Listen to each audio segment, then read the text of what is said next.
The Secret Empire of the Greenback, How the U.S. Dollar Conquered the World. A crisp, ultra-high definition, $1 bill rotates slowly in 3D space against a pitch-black background. Cinematic, ticking clock background music begins. Look closely at this piece of paper. It is made of 75% cotton and 25% linen. It weighs exactly 1 gram. It has no intrinsic value. You cannot eat it, you cannot wear it, and you cannot build a house with it. Yet, this fragile piece of paper holds a terrifying amount of power. With it, you can buy a cup of coffee in New York, a gallon of fuel in Nairobi, or trade goods in a remote village in Asia. For the past 8 decades, the entire planet has operated on a simple, unwritten rule. Whatever happens, the US dollar rules the world. If the dollar sneezes, global economies catch a cold. But how did a single nation's local currency become the undisputed financial dictator of the earth? It wasn't luck, and it certainly wasn't an accident. It is a thrilling tale of global warfare, desperate nations, mastermind political maneuvers, and a massive geopolitical trap. Welcome to the untold history of the greenback. Transition from modern Wall Street to a dusty, candlelit 16th century European map. Zoom into Central Europe. To understand the dollar, we have to travel back 500 years in time, long before the United States of America even existed. The year is 1520, in a small, foggy valley in the Kingdom of Bohemia, present day. Czech Republic called Joachimsthal, an ocean of pure silver was discovered deep inside the mountains. The local rulers began minting heavy, high-quality silver coins from this mine. People across Europe fell in love with their purity and reliability. They called these coins Joachimsthalers. Because that was too long to say, merchants shortened it to thalers. As the centuries rolled on, the Spanish made their own version, and Dutch merchants brought the word across the Atlantic Ocean to the shores of the New World. By the time the American colonies revolted against the British Empire and won their independence, they hated the British pound. They wanted a symbol of freedom. In 1792, through the Coinage Act, the newly formed United States officially adopted their own currency. They named it after that ancient German silver coin, the dollar. Visual, grim. Black and white, archival footage of World War II explosions and destroyed European cities. Then, a sharp contrast to a lavish, peaceful resort in New Hampshire. In its early days, the US dollar was just another currency. It was backed by real gold and silver. If you walked into an American bank with a paper dollar, the government was legally forced to hand you its exact equivalent in physical gold. Then came the turning point of human history, World War II. By 1944, Europe was completely reduced to ashes. Cities were destroyed, factories were bombed, and governments were utterly bankrupt.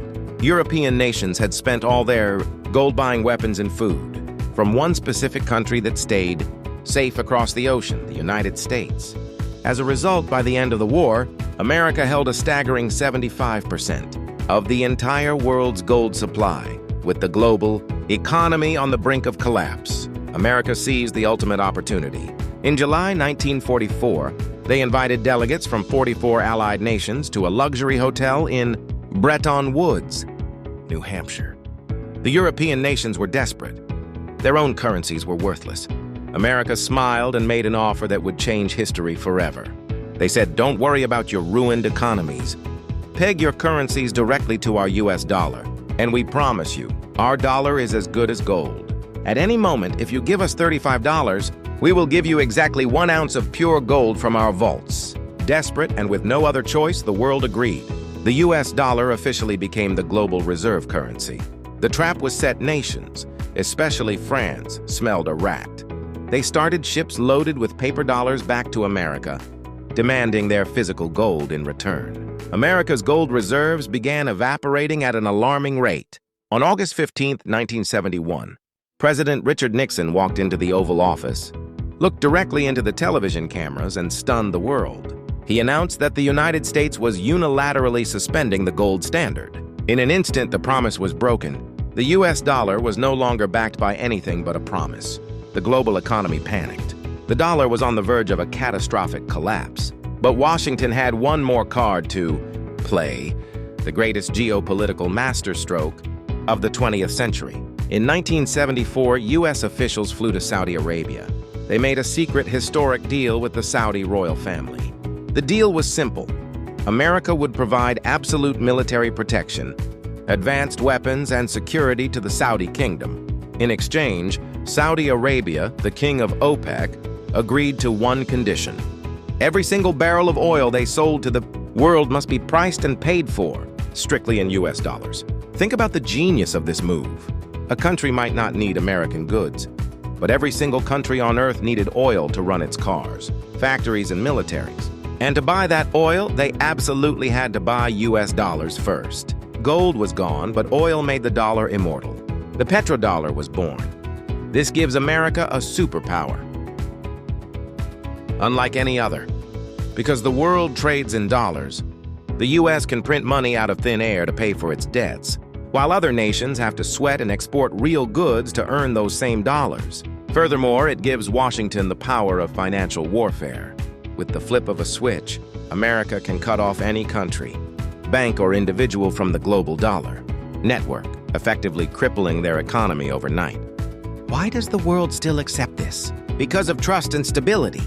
Behind that 1-gram piece of paper stands the world's largest economy, the most liquid financial markets, and the most dominant military force in human history. But history teaches us that no empire lasts forever. Today, countries like China, Russia, and the BRICS alliance are actively trying to bypass the dollar. Cryptocurrencies are challenging traditional banking. The question remains, will the greenback maintain its crown, or are we witnessing the twilight of the dollar empire? What do you think? Let me know your thoughts in the comments below. If you found this journey through history fascinating, hit that like button, share this video, and subscribe for more deep dives. Until next time!